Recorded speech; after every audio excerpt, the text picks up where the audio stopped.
आपको एक मैजिक दिखाऊं? दिखाओ। मैं ना, आप कोई भी इंग्लिश में ना नंबर बोल दो ना, मैं उसका आंसर ना 4 ही ला करूंगी, देखना। क्या बात कर रही है? हाँ, बोल दो कोई नंबर। 83। 83। EIGHTY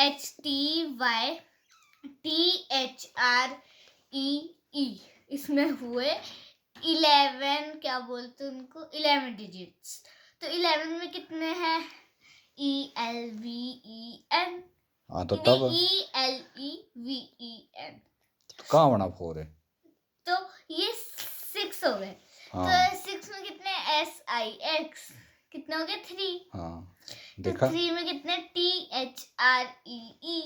हाँ। इसमें 5, FIVE 5 हो गया ना। देखो 4, गिनो इसको। 4